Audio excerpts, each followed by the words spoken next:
I already explained that I sat at a desk there for a long time where I could look over my right shoulder there and look down the hall.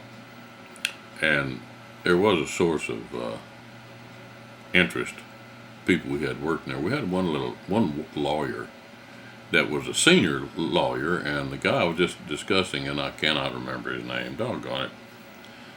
This other one was a little guy, and he went, the elevator operators, they had nicknames for all of us probably, and it got out that they had nicknamed this lawyer the Quail. Because he run around, called it the Quail. Well, what I noticed was that he would walk up there to the elevator, and there'd be 5 or 6 people there, and he would have, especially if I was there, when I noticed this, I'd be waiting on the elevator, he wouldn't even speak to me. I'm a draftsman, he's a lawyer. He didn't speak to me with all the company people there. But see, the Humble Oil and Refining Company had the 7th and 8th floors at the time.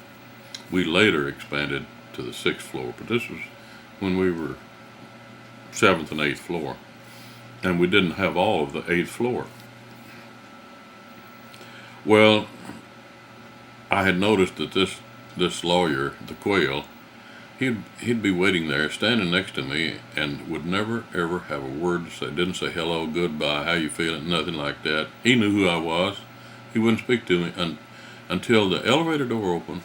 We got in there with all these strange people. There was other oil companies above us, and Gulf Oil was below us. So we get on the elevator, there might be 2 or 3 of us from Humble on the elevator, and there may be 6 or 8 people from other oil companies that were either on the elevator or going to get on before we got down the floor. Well, the Quail, as soon as we got on there strangers, he would turn to me or somebody else that he'd been standing there waiting on the elevator with without speaking.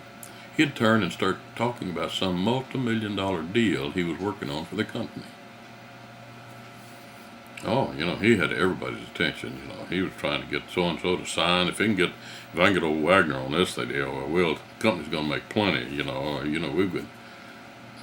he's talking about company business in front of strangers and making himself as a hero and looking good. That was the Quail. Well, there was the company had in the exploration department, we had engineering department, we had law department, we had so on, and they had an exploration department, which was a big chunk of the company. And the draftsman down there was Roy Ferguson.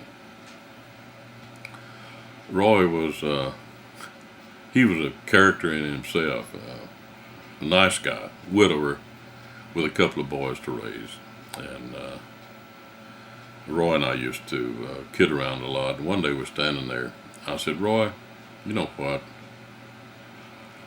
We're never going to amount to anything in this country. Draftsmen don't ever get, we ain't going to be anything until we learn elevator talk. Roy said, what? I said, Roy, we've got to learn elevator talk, we need some interesting stuff to talk about on the elevator where there's important people are listening, These people, we can't go in their office, but when they're trapped on the elevator, we can talk to them, and they'll, no telling what they'll think about us. He said, what are we talking about? I said, anything you make up, I'll go along with. He said, oh, I get you. It don't have to be real. I said, no, of course it don't have to be real. It's baloney. They don't know. I'll make up something.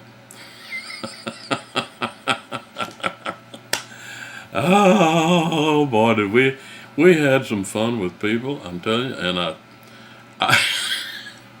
when we did pretty good in Wichita Falls, but it was best when Roy and I both ended up working in the Southland Towers in Dallas. And that was about 19, after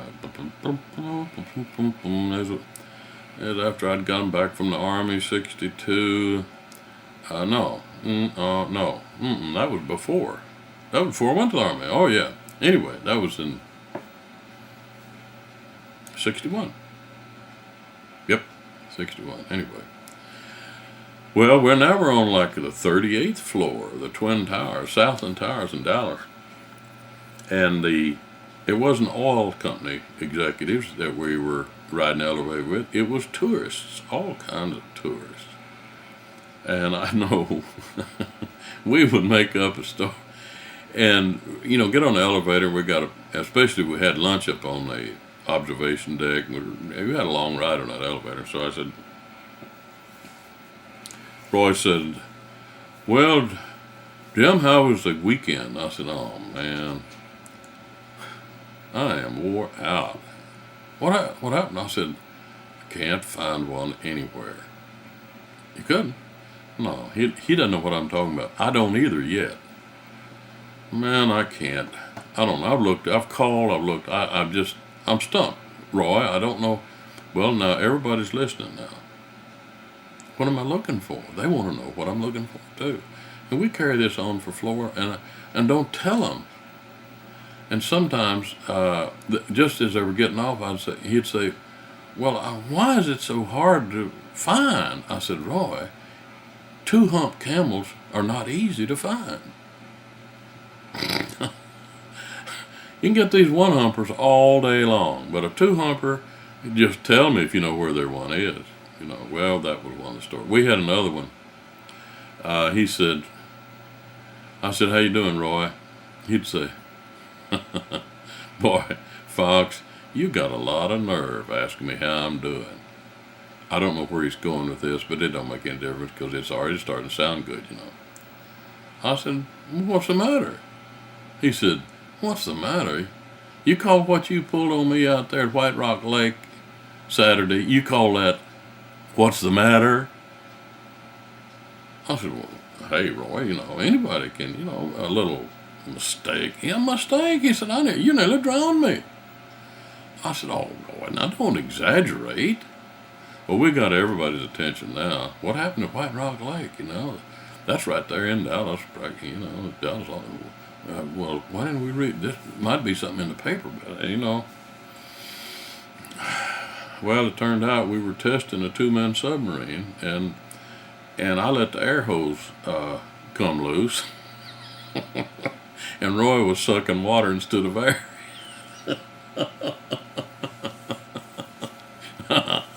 That's elevator talk. Roy Calvin, he caught some Japanese tourists. There was 3 guys on there with cameras hung around the neck. We know they're Japanese tourists. And we ride down. Just before we get off the elevator, he said, hey, Fox, I want you to tell me some more about that time you with Doolittle when you bombed Tokyo.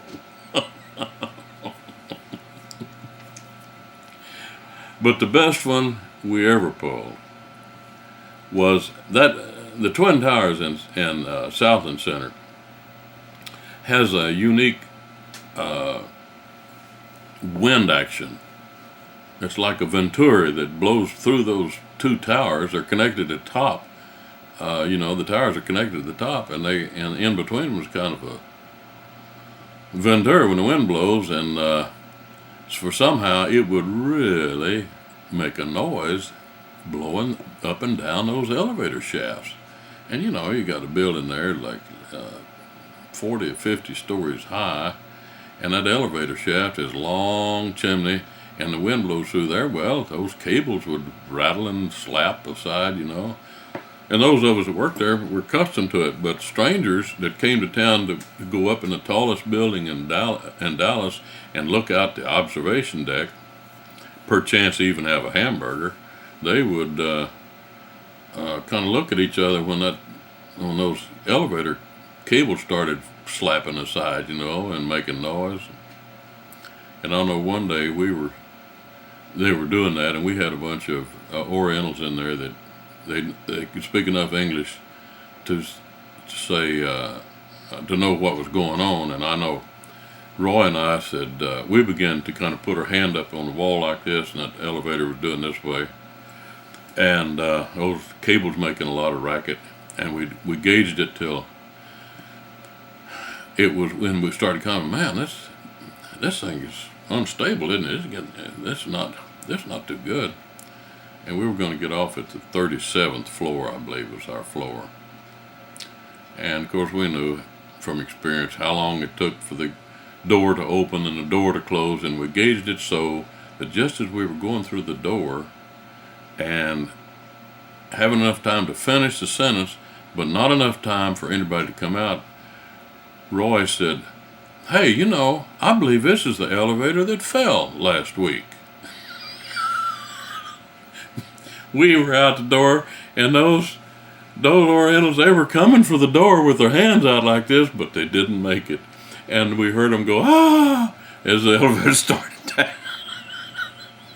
They were convinced that thing was going to fall. And we were glad to get out of, I believe this one did fall last week. Well, there wasn't one that fell last week. But we had a lot of fun with that story. Little story there. One story leads in another one, don't it?